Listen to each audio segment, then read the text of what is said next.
Hello dear aspirants. Okay, ಇನ್ನೇನು ನಮಗೆ VAO exam ತುಂಬ ಸಮೀಪ ಬರ್ತಾ ಇದೆ ಅಂತಂದರೆ ಈ ಮಂತ್ನ 29ಗೆ ನಮಗೆ village accountant exams date announce ಮಾಡ್ತಾ ಆಗಿದ್ದು ತುಂಬ ಜನಕ್ಕೆ ಈ ಸಿಲೆಬಸ್ ಕನ್ಫ್ಯೂಷನ್ಸ್ ಬಗ್ಗೆ ಇರುತ್ತೆ. ಅಂದರೆ ಈಗಾಗಲೇ ಸ್ಟೂಡೆಂಟ್ಸ್ಗಳು ನೋಟಿಫಿಕೇಶನ್ ರಿಲೀಸ್ ಮಾಡಿದಾಗಿಂದ ಹಿಡ್ಕೊಂಡು ಇಲ್ಲಿವರೆಗೂ ತುಂಬ ಓದಿರ್ತಾರೆ, ಆದರೆ ಲಾಸ್ಟ್ ಮೂಮೆಂಟ್ ರಿವಿಷನ್ ಅನ್ನೋದು ತುಂಬ ಇಂಪಾರ್ಟೆಂಟ್ ಆಗುತ್ತೆ. ಆ್ಯಂಡ್ ತುಂಬ ಜನಕ್ಕೆ ಇವತ್ತಿಗೂ ಕನ್ಫ್ಯೂಷನ್ಸ್ ಇರೋದೇನಪ್ಪ ಅಂತಂದರೆ ನಾವು ಓದಿರುವ ಕ್ರಮ ಸರಿಯಾಗಿದೆಯೋ ಅಥವಾ ಇಲ್ವೋ, ಅಥವಾ ಇನ್ನೂ ಏನಾದರೂ ಓದಬೇಕಾಗಿದೆನೋ ಅಥವಾ ಏನಾದರೂ ಇನ್ಕಂಪ್ಲೀಟ್ ಮಾಡ್ಕೊಂಡಿದ್ದೇವೇನೋ. ಸೊ ಈ ರೀತಿ ಕನ್ಫ್ಯೂಷನ್ಸ್ ನಮ್ಮ ಸ್ಟೂಡೆಂಟ್ಸ್ಗೆ ತುಂಬ ಇರುತ್ತೆ. ಆ್ಯಂಡ್ ಈ ರೀತಿಯಾದ ಕನ್ಫ್ಯೂಷನ್ಸ್ ಇದೇನು ಹೊಸದಲ್ಲ, common. Not only for competitive examinations, ನಾವು ಬೇರೆ ಯಾವುದೇ ಎಕ್ಸಾಮ್ಸನ್ನು ತೊಗೊಂಡ್ರೂ ಕೂಡ ಎಕ್ಸಾಮ್ ಸಮೀಪ ಬಂದ ಹಾಗೆ ನಮಗೇನಾಗುತ್ತಾ ಹೋಗುತ್ತಂತಂದರೆ ಕನ್ಫ್ಯೂಷನ್ಸ್ಗಳು ಜಾಸ್ತಿ ಆಗುತ್ತೆ, ಅಥವಾ ಆ ಒಂದು ಭಯ ಜಾಸ್ತಿ ಆಗುತ್ತೆ, ಸಿಲೆಬಸ್ ಕಂಪ್ಲೀಟ್ ಆಗಿದೆ ಅಥವಾ ಇಲ್ಲ ಅನ್ನೋವಂಥದ್ದು. ಹಾಗಾಗಿ ಸೊ ನಾವೇನು ಮಾಡ್ತಾ ಹೋಗ್ತೀವಿ ಅಂತಂದರೆ, ಸೊ ಈಗಾಗಲೇ ಇರುವಂತಹ ಸಿಲೆಬಸ್ನಲ್ಲಿರುವಂಥ ಕೆಲವೊಂದಿಷ್ಟು ಇಂಪಾರ್ಟೆಂಟ್ ಟಾಪಿಕ್ಸ್ಗಳನ್ನು, ಇಂಪಾರ್ಟೆಂಟ್ ಕಾನ್ಸೆಪ್ಟ್ಸ್ಗಳನ್ನು VAO ಎಕ್ಸಾಮ್ ದೃಷ್ಟಿಕೋನದಿಂದ ನಾವೇನು ಮಾಡ್ತಾ ಹೋಗಬೇಕು ಅಂತಂದರೆ ಡಿಸ್ಕಸ್ ಮಾಡ್ತಾ ಹೋಗಬೇಕು, ಅಂದರೆ ಅವುಗಳನ್ನು ಕಲಿತಾ ಹೋಗಬೇಕು.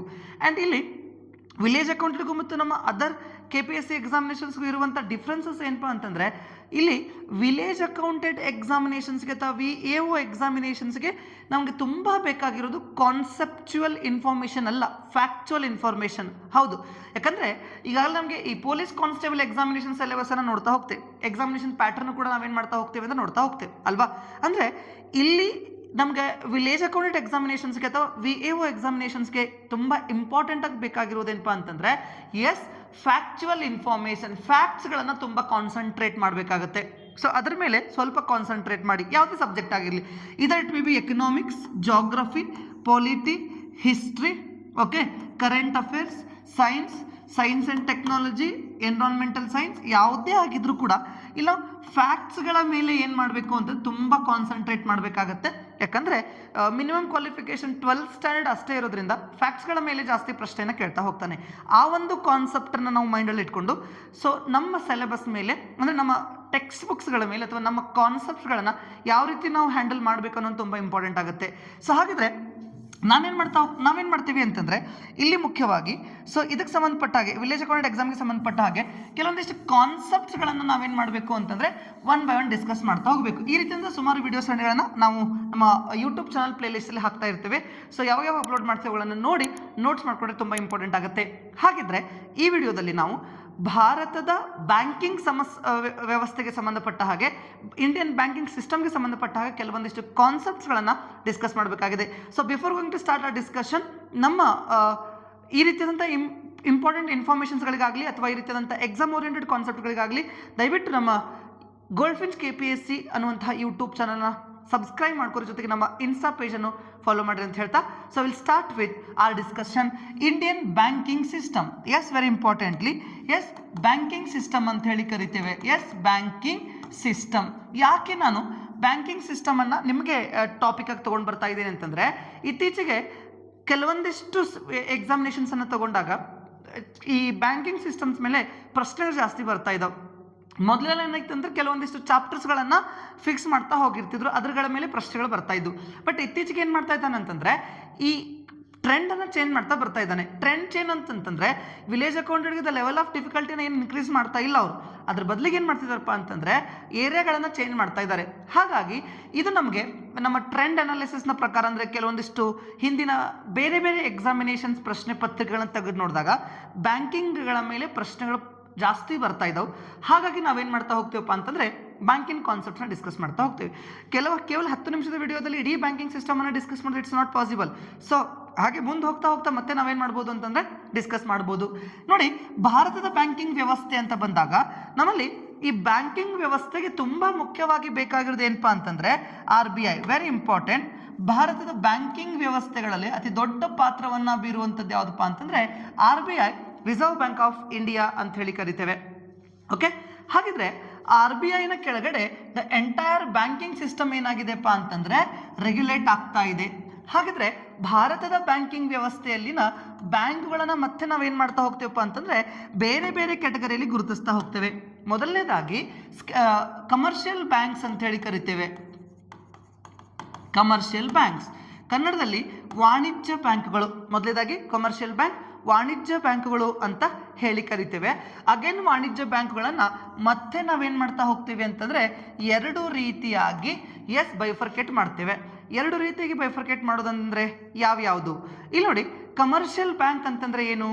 ಕಮರ್ಷಿಯಲ್ ಬ್ಯಾಂಕ್ ಅಂತಂದರೆ ಮುಖ್ಯವಾಗಿ ಲಾಭದ ಉದ್ದೇಶಕ್ಕೋಸ್ಕರ ಸ್ಥಾಪಿಸಲ್ಪಟ್ಟ ಬ್ಯಾಂಕುಗಳು. These banks are establish only for the purpose of profit making. ಅಂದರೆ ಮುಖ್ಯವಾಗಿ ಸಾಲವನ್ನು ನೀಡುವ ಮುಖಾಂತರ ಗ್ರಾಹಕರಿಂದ ಡೆಪಾಸಿಟ್ಸ್ಗಳನ್ನು ತೆಗೆದುಕೊಂಡು ಸಾಲವನ್ನು ನೀಡಿ ಅಲ್ಲಿ ಪ್ರಾಫಿಟನ್ನು ಮಾಡ್ಕೊಳ್ಳುವಂಥ ಉದ್ದೇಶದಿಂದ ಸ್ಥಾಪಿಸಲ್ಪಟ್ಟಂಥ ಬ್ಯಾಂಕುಗಳನ್ನು ನಾವು ವಾಣಿಜ್ಯ ಬ್ಯಾಂಕುಗಳು ಅಂತ ಹೇಳಿ ಕರಿತೇವೆ. ಈ ವಾಣಿಜ್ಯ ಬ್ಯಾಂಕುಗಳನ್ನು ಮತ್ತೆ ಎರಡು ರೀತಿ ಮಾಡ್ತಾ ಹೋಗ್ತೇವೆ. Scheduled bank, okay, scheduled banks and non scheduled banks ಅಂತ ಹೇಳಿ ಕರೀತಾರೆ. Non scheduled banks, scheduled banks and non scheduled banks ಅಂತ ಹೇಳಿ ಕರಿತೇವೆ. ಹಾಗಿದ್ರೆ ಸ್ಕೆಡ್ಯೂಲ್ಡ್ ಬ್ಯಾಂಕ್ ಅಂದ್ರೇನು ಮತ್ತು ನಾನ್ ಸ್ಕೆಡ್ಯೂಲ್ಡ್ ಬ್ಯಾಂಕ್ ಅಂದರೆ ಏನು? ವೆರಿ ಇಂಪಾರ್ಟೆಂಟ್ಲಿ ಇಲ್ಲಿ ನೋಡ್ರಿ, ಸ್ಕೆಡ್ಯೂಲ್ಡ್ ಬ್ಯಾಂಕ್ ಅಂತಂದರೆ ಯಾವ ಬ್ಯಾಂಕು 1934 RBI ಕಾಯ್ದೆಯ 2ನೇ ಸ್ಕೆಡ್ಯೂಲ್ನಲ್ಲಿ ನೋಂದಣಿಯಾಗಿರುತ್ತದೆಯೋ? Yes, very very important.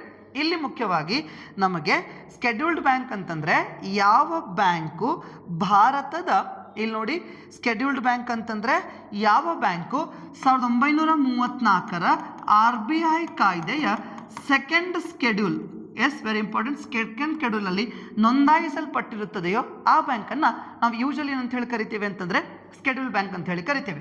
ಮತ್ತು ಯಾವ ಬ್ಯಾಂಕಿನ ಮೂಲ ಬಂಡವಾಳ 5 ಲಕ್ಷಕ್ಕಿಂತ ಅಧಿಕವಿದೆಯೋ, ಮೂಲ ಬಂಡವಾಳ ಎಷ್ಟಿರಬೇಕು? 5 ಲಕ್ಷಕ್ಕಿಂತ ಅಧಿಕವಿರುವಂತಹ ಬ್ಯಾಂಕುಗಳನ್ನು ನಾವು ಸ್ಕೆಡ್ಯೂಲ್ಡ್ ಬ್ಯಾಂಕ್ಗಳು ಅಂತ ಹೇಳಿ ಕರಿತೇವೆ. Are getting my point? I repeat once again, scheduled banks ಅಂತಂದ್ರೆ those banks registered under second schedule of 1934 RBI Act and which bank have more than 5 lakhs paid up capital. ಇಂತಹ ಬ್ಯಾಂಕ್ಗಳನ್ನು ನಾವು ಸ್ಕೆಡ್ಯೂಲ್ಡ್ ಬ್ಯಾಂಕ್ಗಳು ಅಂತ ಹೇಳಿ ಕರಿತೇವೆ. ಸೇ ಫಾರ್ ಎಕ್ಸಾಂಪಲ್ SBI ಆಗಿರ್ಬೋದು, Canara bank ಆಗಿರ್ಬೋದು, ಕರ್ನಾಟಕ ಬ್ಯಾಂಕ್ ಆಗಿರ್ಬೋದು, ಈ ರೀತಿಯಾದಂಥ ಬ್ಯಾಂಕ್ಗಳನ್ನು ಸ್ಕೆಡ್ಯೂಲ್ಡ್ ಬ್ಯಾಂಕ್ಗಳು ಅಂತ ಹೇಳಿ ಕರಿತೇವೆ. ಯಾಕಂತಂದರೆ 1934 RBI ಕಾಯ್ದೆಯ ಸೆಕೆಂಡ್ ಸ್ಕೆಡ್ಯೂಲ್ನಲ್ಲಿ ನೋಂದಾಯಿಸಲ್ಪಟ್ಟಿರುತ್ತವೆ. ಅದರ ಜೊತೆಗೆ ಮೂಲ ಬಂಡವಾಳ 5 ಲಕ್ಷಕ್ಕಿಂತ ಅಧಿಕವಿರುತ್ತದೆ. ಇಂತಹ ಬ್ಯಾಂಕ್ಗಳನ್ನು ಸ್ಕೆಡ್ಯೂಲ್ ಅಂತ ಹೇಳಿ ಕರಿತೇವೆ. ಇನ್ನು ನಾನ್ ಸ್ಕೆಡ್ಯೂಲ್ ಅಂತಂದರೆ ವೆರಿ ಇಂಪಾರ್ಟೆಂಟ್ಲಿ, ನಾನ್ ಸ್ಕೆಡ್ಯೂಲ್ ಅಂತಂದರೆ which bank has not registered under 1934 RBI Act in second schedule. Okay, which bank has not registered in a second schedule of 1934 RBI Act. 1934 RBI ಕಾಯ್ದೆಯ ಸೆಕೆಂಡ್ ಸ್ಕೆಡ್ಯೂಲಲ್ಲಿ ಯಾವುದು ನೋಂದಾಯಿಸಲ್ಪಟ್ಟಿರುವುದಿಲ್ಲವೋ ಅದನ್ನು ನಾನ್ schedule bank ಅಂತ ಹೇಳಿ ಕರಿತೇವೆ. ಮತ್ತು ಯಾವ ಬ್ಯಾಂಕಿನ ಮೂಲ ಬಂಡವಾಳ 5 ಲಕ್ಷಕ್ಕಿಂತ ಕಡಿಮೆ ಇರುತ್ತದೆಯೋ, ಮೂಲ ಬಂಡವಾಳ 5 ಲಕ್ಷಕ್ಕಿಂತ ಕಡಿಮೆ ಇರುತ್ತದೆಯೋ ಅಂತಹ ಬ್ಯಾಂಕುಗಳನ್ನು ಬಹುಮುಖ್ಯವಾಗಿ ನಾವು ಇಲ್ಲಿ ಅಂತ ಹೇಳಿ ಕರಿತಾ ಹೋಗ್ತೀವಿ ಅಂತಂದರೆ ನಾನ್ ಸ್ಕೆಡ್ಯೂಲ್ಡ್ ಬ್ಯಾಂಕ್ಗಳು ಅಂತ ಹೇಳಿ ಕರಿತೇವೆ. Very important. ಸ್ಕೆಡ್ಯೂಲ್ ಅಂತಂದರೆ ಈ ಎರಡು ಕ್ರೈಟೀರಿಯಾ ಇಂಪಾರ್ಟೆಂಟ್ ಆಗುತ್ತೆ. ಅಂದರೆ 1934 RBI ಕಾಯ್ದೆ ಸೆಕೆಂಡ್ ಸ್ಕೆಡ್ಯೂಲ್ ನೋಂದಣಿಯಾಗಿರಬೇಕು, ಜೊತೆಗೆ ಮೂಲ ಬಂಡವಾಳ 5 ಲಕ್ಷಕ್ಕಿಂತ ಅಧಿಕವಿರಬೇಕು. ನಾನ್ ಸ್ಕೆಡ್ಯೂಲ್ ಅಂತಂದರೆ ಯಾವ ಬ್ಯಾಂಕು 1934 RBI ಕಾಯ್ದೆಯಲ್ಲಿ ನೋಂದಣಿಯಾಗಿರದೆ ಮತ್ತು ಮೂಲ ಬಂಡವಾಳ 5 ಲಕ್ಷಕ್ಕಿಂತ ಕಡಿಮೆ ಏನಾದರೂ ಇದ್ದರೆ ಅಂತಹ ಬ್ಯಾಂಕುಗಳನ್ನು ನಾನ್ ಸ್ಕೆಡ್ಯೂಲ್ಡ್ ಬ್ಯಾಂಕ್ಗಳು ಅಂತ ಹೇಳಿ ಕರಿತೇವೆ. ಇಲ್ಲಿ ನೋಡಿ, ಸ್ಕೆಡ್ಯೂಲ್ ಬ್ಯಾಂಕ್ಗಳನ್ನೇ ಮತ್ತೆ ನಾವೇನು ಮಾಡ್ತಾ ಹೋಗ್ತೀವಪ್ಪ ಅಂದರೆ ಬೇರೆ ಬೇರೆ ರೀತಿಯಂತ ಕ್ಯಾಟಗರೈಸ್ ಮಾಡ್ತಾ ಹೋಗ್ತೇವೆ. ಓಕೆ, ಸ್ಕೆಡ್ಯೂಲ್ ಬ್ಯಾಂಕಲ್ಲಿ foremost very important SBI, state bank of India, ಭಾರತದಲ್ಲಿ ಕಾರ್ಯನಿರ್ವಹಿಸುತ್ತಿರುವಂಥ ಅತಿ ದೊಡ್ಡ ಸಾರ್ವಜನಿಕ ವಲಯದ ಬ್ಯಾಂಕು ಅಂತ ಹೇಳಿ ಕರಿತೇವೆ ಮತ್ತು ಜಗತ್ತಿನ 55ನೇ ಅತಿ ದೊಡ್ಡ ಬ್ಯಾಂಕು. ಓಕೆ, ಅದಾದಮೇಲೆ ನಮಗೆ ಎರಡನೇಗೆ ಬರೋದು ಯಾವುದಪ್ಪ ಅಂತಂದರೆ ನ್ಯಾಷನಲೈಸ್ಡ್ ಬ್ಯಾಂಕ್ ಅಥವಾ ರಾಷ್ಟ್ರೀಕೃತ ಬ್ಯಾಂಕುಗಳು. ಏನು ಕರಿತೇವೆ? ರಾಷ್ಟ್ರೀಕೃತ ಬ್ಯಾಂಕುಗಳು. ಸೊ ರಾಷ್ಟ್ರೀಕೃತ ಬ್ಯಾಂಕುಗಳು ಅಂತಂದರೆ ಖಾಸಗಿ ವ್ಯಕ್ತಿಗಳಿಂದ ಸ್ಥಾಪಿಸಲ್ಪಟ್ಟು, ಖಾಸಗಿ ವ್ಯಕ್ತಿಗಳಿಂದ ಬಂಡವಾಳ ಹೂಡಲ್ಪಟ್ಟು, ತದನಂತರ ಸರ್ಕಾರ ತನ್ನ ಒಡೆತನಕ್ಕೆ ಬ್ಯಾಂಕುಗಳನ್ನು ವಶಪಡಿಸಿಕೊಂಡಿದ್ದರೆ ಇಂತಹ ಬ್ಯಾಂಕುಗಳನ್ನು ನಾವು ರಾಷ್ಟ್ರೀಕೃತ ಬ್ಯಾಂಕುಗಳು ಅಂತ ಹೇಳಿ ಕರಿತೇವೆ. ಅಂದರೆ ಈಗಾಗಲೇ ಅಂದರೆ ಇವುಗಳು ಮೂಲತಃವಾಗಿ ಖಾಸಗಿ ವ್ಯಕ್ತಿಗಳಿಂದ ಸ್ಥಾಪನೆಯಾಗಿರುತ್ತವೆ, ಜೊತೆಗೆ ಇವುಗಳ ಒಡೆತನವು ಖಾಸಗಿ ವ್ಯಕ್ತಿಗಳ ಹತ್ರನೇ ಇರುತ್ತೆ. ಕಾರಣಾಂತರಗಳಿಂದ ತದನಂತರ ಸರ್ಕಾರ ಇದರ ಒಡೆತನಕ್ಕೆ ತೆಗೆದುಕೊಂಡರೆ, ಸರ್ಕಾರ ತನ್ನ ಒಡೆತನಕ್ಕೆ ಅಥವಾ ತನ್ನ ಮಾಲೀಕತ್ವಕ್ಕೆ ತೆಗೆದುಕೊಂಡರೆ, ಯಾವಾಗ ಈ ಬ್ಯಾಂಕುಗಳ ಮಾಲೀಕ ಸರ್ಕಾರ ಆಗುತ್ತಲ್ಲ ಅಂತಹ ಪ್ರಕ್ರಿಯೆಯನ್ನು ನಾವೇನು ಕರಿತಾ ಹೋಗ್ತೀವಿ ಅಂತಂದರೆ ರಾಷ್ಟ್ರೀಕೃತ ಬ್ಯಾಂಕ್ಗಳು ಅಥವಾ ರಾಷ್ಟ್ರೀಕರಣ ಅಂತ ಹೇಳಿ ಕರಿತೇವೆ. ಸೇ ಫಾರ್ ಎಕ್ಸಾಂಪಲ್ ಕೆನರಾ ಬ್ಯಾಂಕನ್ನು ತಗೊಂಡಾಗ 1906ರಲ್ಲಿ ಸ್ಥಾಪನೆ ಆದಂಥ ಸಮಯದಲ್ಲಿ ಹಿಂದೂ ಪರ್ಮನೆಂಟ್ ಫಂಡ್ ಏನಾಗಿತ್ತು? ಹಿಂದೂ ಪರ್ಮನೆಂಟ್ ಫಂಡ್ ಅನ್ನುವಂಥ ಒಂದು ಖಾಸಗಿ ಬ್ಯಾಂಕ್ ಆಗಿ ಸ್ಥಾಪನೆಯಾದಂತಹ ಈ ಬ್ಯಾಂಕು 1969ರಲ್ಲಿ ಸರ್ಕಾರದ ಒಡೆತನಕ್ಕೆ ಬರ್ತದೆ. ಅಂದರೆ ಇದನ್ನು ರಾಷ್ಟ್ರೀಕರಣ ಅಂತ ಹೇಳಿ ಕರಿತೀವಿ. ಹೀಗೆ ಭಾರತದಲ್ಲಿ 2 ಹಂತದಲ್ಲಿ ಬ್ಯಾಂಕ್ಗಳನ್ನು ಏನು ಮಾಡ್ತಾ ಹೋಗ್ತಾರೆ ಅಂತಂದರೆ ರಾಷ್ಟ್ರೀಕರಣ ಮಾಡ್ತಾರೆ. 1969ರಲ್ಲಿ 14 ಭಾರತೀಯ ಖಾಸಗಿ ಬ್ಯಾಂಕುಗಳನ್ನು ರಾಷ್ಟ್ರೀಕರಣ ಮಾಡುವ ಮುಖಾಂತರ ಸರ್ಕಾರ ತನ್ನ ಒಡೆತನಕ್ಕೆ ತಗೊಳ್ಳುತ್ತೆ. 1980ರಲ್ಲಿ 6 ಬ್ಯಾಂಕ್ಗಳನ್ನು ರಾಷ್ಟ್ರೀಕರಣ ಮಾಡಲಾಗುತ್ತೆ.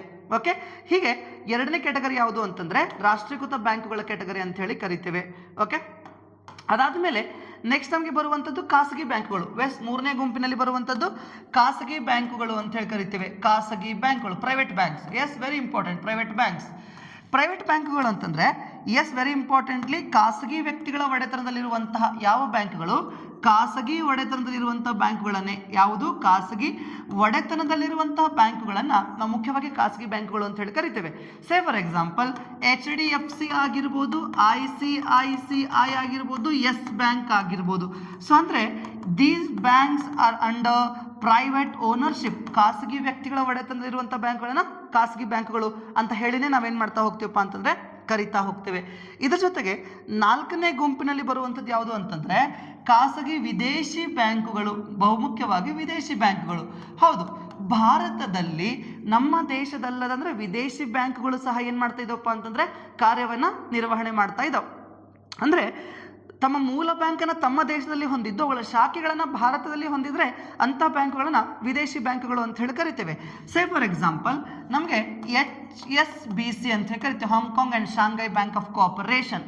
Hong Kong and Shanghai bank of cooperation. ಇಲ್ಲಿ ನೋಡಿ, ಈ Hong Kong and Shanghai bank of cooperation ಅನ್ನುವಂಥದ್ದು ನಮ್ಮ ದೇಶದಲ್ಲ. ಇದು ಮೂಲತಃ ಲಂಡನ್ ಬೇಸ್ಡ್ ಬ್ಯಾಂಕ್. ಅಂದರೆ ಇದು ಮೂಲತಃ ಲಂಡನ್ ಬ್ಯಾಂಕ್ ಆಗಿದ್ದು ಅದು ನಮ್ಮ ದೇಶದಲ್ಲಿ ಶಾಖೆಯನ್ನು ತೆರೆದಿದ್ದರೆ ಅದನ್ನು ವಿದೇಶಿ ಬ್ಯಾಂಕುಗಳು ಅಂತ ಹೇಳಿ ಕರಿತೇವೆ.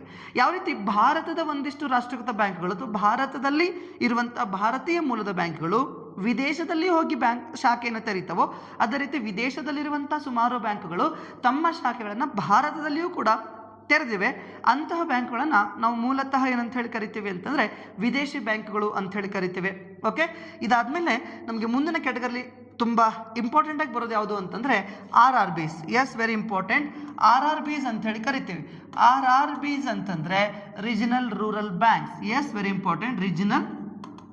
ರೀಜನಲ್ ರೂರಲ್ ಬ್ಯಾಂಕ್ಸ್ ಅಂತ ಹೇಳಿ ಕರಿತೇವೆ. ಅಂದರೆ ಕನ್ನಡದಲ್ಲಿ ಪ್ರಾದೇಶಿಕ ಗ್ರಾಮೀಣಾಭಿವೃದ್ಧಿ ಬ್ಯಾಂಕ್. ಪ್ರಾದೇಶಿಕ ಗ್ರಾಮೀಣಾಭಿವೃದ್ಧಿ ಬ್ಯಾಂಕು ಸಹ ಅಂತ ಹೇಳಿ ಕರಿತೇವೆ. ಅಂದರೆ ಸೊ ನಗರ ಭಾಗಗಳಿಗೆ ಸಿಗಲ್ಪಡುತ್ತಿರುವಂತಹ ಮೂಲಭೂತ ಸೌಕರ್ಯಗಳಂತೆಯೇ ಹಳ್ಳಿಗಳು ಅಥವಾ ಗ್ರಾಮೀಣ ಭಾಗಗಳಿಗೂ ಕೂಡ ಅದೇ ರೀತಿಯಂಥ ಮೂಲಭೂತ ಸೌಕರ್ಯಗಳನ್ನು ಒದಗಿಸಿಕೊಡ್ಬೇಕನ್ನುವಂಥ ಉದ್ದೇಶಕ್ಕೋಸ್ಕರ, ನಗರಗಳಂತೆ ಹಳ್ಳಿಗಳನ್ನು ಅಭಿವೃದ್ಧಿ ಮಾಡಬೇಕನ್ನುವಂಥ ಉದ್ದೇಶಕ್ಕೋಸ್ಕರ, ಹಳ್ಳಿಗಳಿಗೆ ಬೇಕಾದಂಥ ಮೂಲಭೂತ ಸೌಕರ್ಯಗಳನ್ನು ಒದಗಿಸುವ ಉದ್ದೇಶಕ್ಕೋಸ್ಕರ, ಹಣದ ಸಹಾಯವನ್ನು ನೀಡುವಂಥ ಉದ್ದೇಶಕ್ಕೋಸ್ಕರ ಸ್ಥಾಪಿಸಲ್ಪಟ್ಟಂತಹ ಇನ್ನೊಂದು ಬ್ಯಾಂಕಿನ ವ್ಯವಸ್ಥೆಯನ್ನು ನಾವೇನು ಕರಿತಾ ಹೋಗ್ತೇವೆ ಅಂತಂದರೆ ಇಲ್ಲಿ ಬಹುಮುಖ್ಯವಾಗಿ RRBಗಳು ಅಂತ ಹೇಳಿ ಕರಿತೇವೆ. ಈ RRBಗಳನ್ನು ನಾವು 1975ರಲ್ಲಿ ಸ್ಥಾಪನೆ ಮಾಡ್ತೇವೆ. ಅದು ಕೂಡ ಭಾರತದ ಬ್ಯಾಂಕಿನ ವ್ಯವಸ್ಥೆಯಲ್ಲಂಥ ಒಂದು ಗುಂಪು. ಹೀಗೆ ಇವೆಲ್ಲ ಪ್ರಮುಖ ಬ್ಯಾಂಕುಗಳನ್ನು ನಾವೇನಂತ ಹೇಳಿ ಕರಿತೇವೆ ಅಂತಂದರೆ ಕಮರ್ಷಿಯಲ್ ಬ್ಯಾಂಕ್ಸ್ ಅಂತ ಹೇಳಿ ಕರಿತೇವೆ ಅಥವಾ ಬಹುಮುಖ್ಯವಾಗಿ ವಾಣಿಜ್ಯ ಬ್ಯಾಂಕ್ಗಳು ಅಂತ ಹೇಳಿ ಕರಿತೇವೆ. ಯಾಕೆ ಈ ಬ್ಯಾಂಕ್ಗಳನ್ನು ವಾಣಿಜ್ಯ ಬ್ಯಾಂಕ್ಗಳು ಅಂತ ಹೇಳಿ ಕರಿತೀವಿ ಅಂತಂದರೆ ಬಹುಮುಖ್ಯವಾಗಿ ಲಾಭದ ಉದ್ದೇಶಕ್ಕೋಸ್ಕರ ಹೆಚ್ಚೋ ಕಡಿಮೆ ದಟ್ ಇಸ್ ಸೆಕೆಂಡರಿ. ಆದರೆ ಇವಳ ಮೇನ್ ಇಂಟೆನ್ಷನ್ ಏನಾಗಿರುತ್ತೆ ಅಂತಂದರೆ ಪ್ರಾಫಿಟ್ ಮೇಕಿಂಗ್ ಆಗಿರುತ್ತೆ. Which banks are established for the purpose of profit making, those banks are called as commercial banks ಅಂತ ಹೇಳಿ ಕರಿತೀವಿ. In that commercial bank again we have 2 types of banks. First one is a scheduled bank and second one is non-scheduled bank.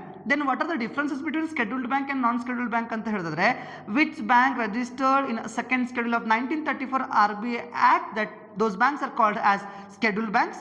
ಮತ್ತು ಯಾವ bank which bank is not registered under the second schedule of 1934 RBI Act, those banks are called as non scheduled banks ಅಂತ ಹೇಳಿ ಕರಿತೇವೆ. ಹೀಗೆ commercial ಬ್ಯಾಂಕ್ಗಳನ್ನ ವಾಣಿಜ್ಯ ಬ್ಯಾಂಕ್ಗಳನ್ನ ಬೇರೆ ಬೇರೆ ಗುಂಪುಗಳನ್ನಾಗಿ ನಾವೇನು ಮಾಡ್ತಾ ಹೋಗ್ತೇವೆ ಅಂತಂದರೆ ವಿಂಗಡಿಸ್ತಾ ಹೋಗ್ತೇವೆ.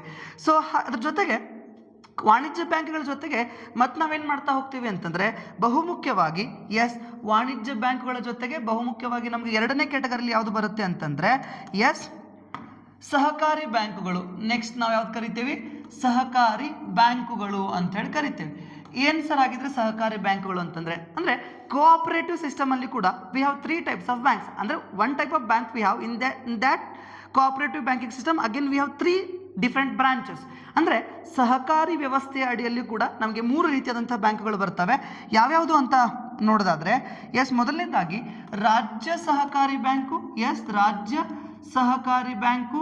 ಓಕೆ, ಸೊ ನಾವು ಇದನ್ನ ಸ್ಟೇಟ್ ಕ್ರೆಡಿಟ್ ಕೋಆಪರೇಟಿವ್ SCC, ಅದರ ಅಡಿಯಲ್ಲಿ ಜಿಲ್ಲಾ ಸಹಕಾರಿ ಬ್ಯಾಂಕು, ಅದರ ಅಡಿಯಲ್ಲಿ ಜಿಲ್ಲಾ ಸಹಕಾರಿ bank. We can say district credit cooperative, DCC in English. ಅದರ ಜೊತೆಗೆ ಗ್ರಾಮೀಣ ಸಹಕಾರಿ ಬ್ಯಾಂಕು, ಗ್ರಾಮೀಣ ಸಹಕಾರಿ bank. We can say in English rural credit cooperative, RCC. ಹೀಗೆ ಸಹಕಾರಿ ಬ್ಯಾಂಕಿಂಗ್ ಸಿಸ್ಟಮ್ ಅಲ್ಲಿ ಕೂಡ again here we have 3 different branches. Okay, ಇದ್ರ ಬಗ್ಗೆನೂ ಕೂಡ ನಾವೇನು ಮಾಡಬೇಕು ಅಂತಂದರೆ ಡಿಸ್ಕಸ್ ಮಾಡ್ತಾ ಹೋಗಬೇಕಾಗುತ್ತೆ. ಓಕೆ, ಸೊ ಒಟ್ಟಾರೆ ಬ್ಯಾಂಕಿನ ವ್ಯವಸ್ಥೆಯನ್ನು ವಾಣಿಜ್ಯ ಬ್ಯಾಂಕ್ಗಳು ಮತ್ತು ಸಹಕಾರಿ ಬ್ಯಾಂಕ್ಗಳು ಅಂತ ಡಿಫ್ರೆಂಟ್ ಕ್ಯಾಟಗರಿಯಲ್ಲಿ ನಾವೇನು ಮಾಡ್ತೀವಿ, ಕೆಟಗರೈಸ್ ಮಾಡ್ತಾ ಇದ್ದೇವೆ. ಅದರ ಜೊತೆಗೆ ಮತ್ತೆ ಯಾವುದು ಗುಂಪಿದೆ ಬ್ಯಾಂಕಿನ ವ್ಯವಸ್ಥೆಯಲ್ಲಿ ಅಂತ ನೋಡಿದಾಗ ಹಾಗಿದ್ರೆ ಇದ್ರ ಜೊತೆಗೆ ಕಮರ್ಷಿಯಲ್ ಬ್ಯಾಂಕ್ ಮತ್ತು ಕೋಆಪರೇಟಿವ್ ಬ್ಯಾಂಕಿನ ಜೊತೆಗೆ ಮತ್ತೆ ನಮಗೆ ತುಂಬ ಇಂಪಾರ್ಟೆಂಟ್ ಆಗಿ ಬರೋದು ಯಾವುದು ಅಂತಂದರೆ ಅಭಿವೃದ್ಧಿ ಬ್ಯಾಂಕ್ಗಳು ಅಂತ ಕರಿತೀವಿ. ಯಾವುದು? ಅಭಿವೃದ್ಧಿ ಬ್ಯಾಂಕ್ಗಳು, ಡೆವಲಪ್ಮೆಂಟ್ ಬ್ಯಾಂಕ್ಸ್. Very important. ಅಭಿವೃದ್ಧಿ ಬ್ಯಾಂಕ್ಗಳು ಅಥವಾ ಡೆವಲಪ್ಮೆಂಟ್ ಬ್ಯಾಂಕ್ಸ್ ಅಂತ ಹೇಳಿ ಕರಿತೀವಿ.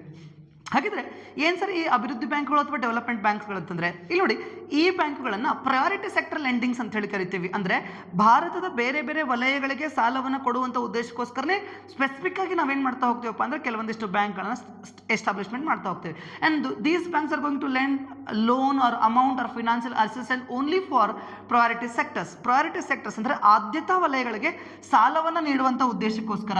ಬಹುಮುಖ್ಯ ಯಾವ ವಲಯಕ್ಕೆ? ಆದ್ಯತಾ ವಲಯಗಳಿಗೆ. ನೆನಪಿಟ್ಕೋಬೇಕು, ಆದ್ಯತಾ ವಲಯಗಳಿಗೆ ಸಾಲವನ್ನು ನೀಡುವಂಥ ಉದ್ದೇಶಕ್ಕೋಸ್ಕರ ಸ್ಥಾಪಿಸಲ್ಪಟ್ಟಂತಹ ಬ್ಯಾಂಕ್ಗಳನ್ನು ನಾವು ಇಲ್ಲೇನಂತ ಹೇಳಿ ಕರಿತೀವಪ್ಪ ಅಂತಂದರೆ ಬಹುಮುಖ್ಯವಾಗಿ ಅಭಿವೃದ್ಧಿ ಬ್ಯಾಂಕ್ಗಳು ಅಂತ ಹೇಳಿ ಕರಿತೀವಿ. ಸೊ ಈ ಬ್ಯಾಂಕ್ಗಳು ಯಾವ ವಲಯಕ್ಕೆ ಹಣಕಾಸಿನ ಸಹಾಯವನ್ನು ನೀಡಲಿಕ್ಕೆ ಸ್ಥಾಪಿಸಲಾಗಿದೆಯೋ ಅಂತಹ ವಲಯಗಳಿಗೆ ಮಾತ್ರ ಏನು ಮಾಡ್ತಾ ಹೋಗ್ತಾರೆ ಅಂತಂದರೆ ಹಣಕಾಸಿನ ಸಹಾಯವನ್ನು ಒದಗಿಸ್ತಾ ಹೋಗ್ತಾರೆ. ಹಾಗಿದ್ರೆ ಬಹುಮುಖ್ಯವಾಗಿ ಭಾರತದಲ್ಲಿ ಕಾರ್ಯನಿರ್ವಹಿಸುತ್ತಿರುವಂತಹ ಪ್ರಮುಖ ಅಭಿವೃದ್ಧಿ ಬ್ಯಾಂಕ್ಗಳು ಯಾವ್ಯಾವ ಅಂತ ನೋಡಿದಾಗ ನಮಗೆಲ್ಲ ತುಂಬ ಇಂಪಾರ್ಟೆಂಟಾಗಿ ಗೊತ್ತಿರುತ್ತೆ. ಅದೇ ಯಾವುದು ಅಂತಂದರೆ very important, NABARD, national bank for agriculture and rural development. ಅದಾದಮೇಲೆ ಎಕ್ಸ್ಪೋರ್ಟ್ ಆ್ಯಂಡ್ ಇಂಪೋರ್ಟ್ ಬ್ಯಾಂಕ್ ಅಂತ ಹೇಳಿ ಕರಿತೇವೆ. ಅದಾದಮೇಲೆ IFCI it means industrial finance corporation of India, IDBI industrial development bank of India.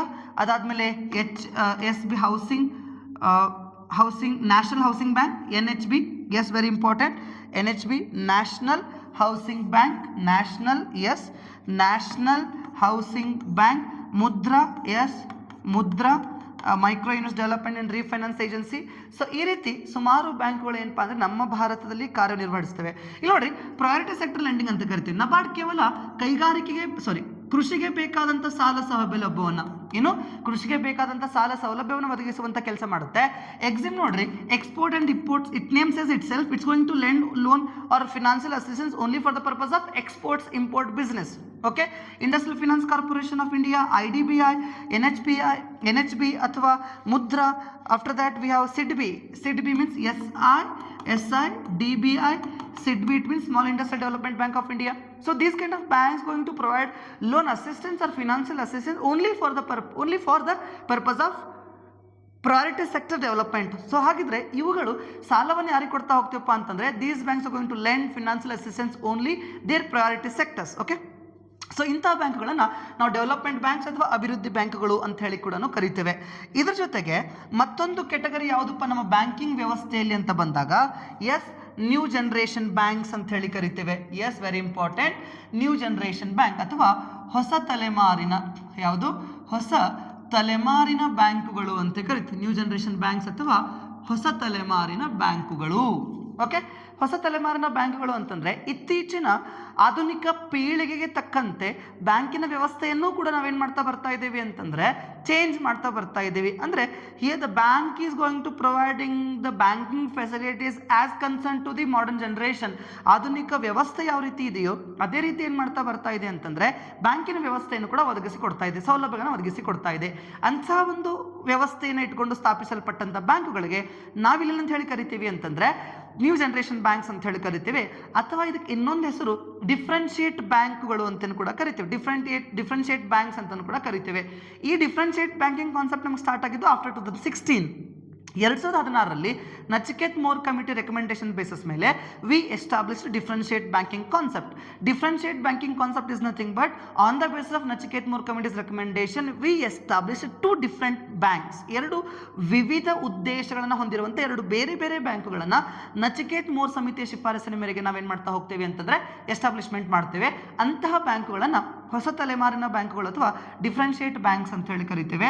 So again ಈ ಡಿಫ್ರೆನ್ಷಿಯೇಟ್ ಬ್ಯಾಂಕ್ಗಳಲ್ಲಿ ಅಥವಾ ನ್ಯೂ ಜನರೇಷನ್ ಬ್ಯಾಂಕ್ಗಳಲ್ಲಿ again we have 2 types of banks. First one is small finance bank. Yes, very important. Small finance banks. Yes, very important. Small finance banks. And second one is, yes, very important. Second one is payment bank. Second one is payment banks. ನೋಡಿ, small finance bank and payment bank ಅಂತ ಹೇಳಿ ಕರಿತೇವೆ. Small finance bank, it names as it self, it is this bank is going to providing their banking facilities for small savings holders. ಅಂದರೆ ಇಲ್ಲಿ ಸಣ್ಣ ಸಣ್ಣ ಉಳಿತಾಯದಾರರಿಗೆ ಸಣ್ಣ ಉಳಿತಾಯದಾರರು ಅಂತ ಹೇಳಿ ಕರಿತೀವಿ. ಸ್ಮಾಲ್ ಸೇವಿಂಗ್ ಹೋಲ್ಡರ್ಸ್ ಆಗಿರ್ಬೋದು, ಡೈಲಿ ವೇಜ್ ವರ್ಕರ್ಸ್ ಆಗಿರ್ಬೋದು, ಸ್ಟ್ರೀಟ್ ವೆಂಡರ್ಸ್ಗಳಾಗಿರ್ಬೋದು, ಅಥವಾ ಅನ್ಆರ್ಗನೈಸ್ ಸೆಕ್ಟರ್ ಲೇಬರರ್ಸ್ಗಳಾಗಿರ್ಬೋದು, ಗಿಗ್ ಎಕಾನಮಿ ಲೇಬರರ್ಸ್ ಆಗಿರ್ಬೋದು, ಅಥವಾ ಗಿಗ್ ಎಕಾನಮಿ ವರ್ಕರ್ಸ್ ಆಗಿರ್ಬೋದು. ಇವೆಲ್ಲ ಗ್ರೂಪ್ಗಳನ್ನು ನಾವೇನು ಕರಿತಾ ಹೋಗ್ತೀವಪ್ಪ ಅಂತಂದರೆ ಸ್ಮಾಲ್ ಸೇವಿಂಗ್ಸ್ ಹೋಲ್ಡರ್ಸ್ ಅಂತ ಹೇಳಿ ಕರಿತೀವಿ. ಇಂತಹ ಸ್ಮಾಲ್ ಸೇವಿಂಗ್ಸ್ ಹೋಲ್ಡರ್ಸ್ಗೆ ಬೇಕಾದಂಥ ಬ್ಯಾಂಕಿಂಗ್ ಫೆಸಿಲಿಟಿಗಳನ್ನು ಒದಗಿಸುವ ಉದ್ದೇಶಕ್ಕೋಸ್ಕರ ಸ್ಥಾಪನೆ ಆದಂಥ ಬ್ಯಾಂಕ್ಗಳನ್ನು ಸ್ಮಾಲ್ ಫಿನಾನ್ಸ್ ಬ್ಯಾಂಕ್ ಅಂತ ಹೇಳಿ ಕರಿತೀವಿ. And here we have payment bank, ಪಾವತಿ ಬ್ಯಾಂಕ್ಗಳು ಅಂತ ಹೇಳಿ ಕರಿತೀವಿ. ಎಸ್, ಪಾವತಿ ಬ್ಯಾಂಕ್ಗಳು. ಹಾಗಿದ್ರೆ ಪಾವತಿ ಬ್ಯಾಂಕ್ಗಳು ಅಂತಂದ್ರೆ ಏನು? ಸಿಂಪಲ್. ಪಾವತಿ ಬ್ಯಾಂಕ್ಗಳು ಅಂತಂದರೆ ಒಂದು ಖಾತೆಯಿಂದ ಇನ್ನೊಂದು ಖಾತೆಗೆ ವ್ಯವಹರಿಸಲ್ಪಡುವಂಥ ಸಮಯದಲ್ಲಿ ನೇರವಾಗಿ ಹಣದ ವರ್ಗಾವಣೆಗಾಗಿ ಸ್ಥಾಪಿಸಲ್ಪಟ್ಟಂಥ ಬ್ಯಾಂಕುಗಳನ್ನು ನಾವು ಪಾವತಿ ಬ್ಯಾಂಕುಗಳು ಅಂತ ಹೇಳಿ ಕರಿತೀವಿ. ಅಂದರೆ ಇವೆಲ್ಲವೂ ಕೂಡ ಈ ಸ್ಮಾಲ್ ಫಿನಾನ್ಸ್ ಬ್ಯಾಂಕ್ ಆಗಿರ್ಬೋದು ಅಥವಾ ಪೇಮೆಂಟ್ ಬ್ಯಾಂಕ್ ಆಗಿರ್ಬೋದು, ಈ ಎರಡೂ ಬ್ಯಾಂಕ್ಗಳನ್ನು on the basis of Nachiket Mor committee, which committee? Nachiket Mor committee recommendation basis ಮೇಲೆ ನಾವು ಎಸ್ಟಾಬ್ಲಿಷ್ಮೆಂಟ್ ಮಾಡ್ತೀವಿ. ಸೊ ಇದನ್ನು ಭಾರತದ ಸಂಪೂರ್ಣ ಬ್ಯಾಂಕಿಂಗ್ ವ್ಯವಸ್ಥೆ ಚಿತ್ರಣ ಅಂತ ಹೇಳಿ ಕರಿತೇವೆ. S, very importantly. ಸೊ ಇಲ್ಲಿ ನೋಡಿ, ಇದು ಭಾರತದ ಬ್ಯಾಂಕಿಂಗ್ ವ್ಯವಸ್ಥೆಯ ಸಂಪೂರ್ಣ ಚಿತ್ರಣ. ಓಕೆ, ಯಾಕೆ ಅಂತಂದರೆ ಸೊ ಈ ರೀತಿ ಸಂಪೂರ್ಣವಾಗಿ ಭಾರತದ ಬ್ಯಾಂಕ್ಗಳನ್ನು ಬೇರೆ ಬೇರೆ ಗುಂಪುಗಳನ್ನಾಗಿ ನಾವೇನು ಮಾಡ್ತಾ ಹೋಗ್ತೀವಪ್ಪ ಅಂದರೆ ಕ್ಯಾಟಗರೈಸ್ ಮಾಡ್ತಾ ಹೋಗ್ತೀವಿ. ಸೊ ಕಮರ್ಷಿಯಲ್ ಬ್ಯಾಂಕ್ ಆಗಿರ್ಬೋದು, cooperative bank, development bank and new generation banks. So this is how the banking tree we have in our syllabus. ಈ ರೀತಿಯಾಗಿ ನಮ್ಮ ಸಿಲೆಬಸ್ನಲ್ಲಿ ಬ್ಯಾಂಕಿಂಗ್ ಟ್ರೀ ಅಂತ ಹೇಳಿ ನೋಡ್ತೀವಿ. ಸೊ ನಮ್ಮ ಮುಂದಿನ ವಿಡಿಯೋದಲ್ಲಿ 1 by 1 ಡಿಸ್ಕಸ್ ಮಾಡ್ತಾ ಹೋಗೋಣ. ಅಂದರೆ ಲೈಕ್ SBI ಮತ್ತು ಪ್ರೈವೇಟ್ ಬ್ಯಾಂಕ್ಸ್, ಈ ರೀತಿಯಾದಂತಹ ಇನ್ಫಾರ್ಮೇಷನ್ಸ್ನ ಡಿಸ್ಕಸ್ ಮಾಡ್ತಾ ಹೋಗ್ತೀವಿ. ಸೊ ಈ ರೀತಿಯಿಂದ ಮೋರ್ ಇಂಪಾರ್ಟೆಂಟ್ ಕಂಟೆಂಟ್ಗಾಗಿ ಅಥವಾ ನಿಮ್ಮ ಕಾಂಪಿಟೇಟಿವ್ ಎಕ್ಸಾಮಿನೇಷನ್ಸ್ಗೆ ಸಂಬಂಧಪಟ್ಟಂತಹ ವಿಡಿಯೋಗಳಿಗಾಗಿ ನಮ್ಮ Goldfinch KPSC YouTube channel subscribe ಮಾಡಿ ಮತ್ತು ನಿಮ್ಮ ಫ್ರೆಂಡ್ಸ್ಗಳಿಗೆ ಶೇರ್ ಮಾಡಿ. Thank you.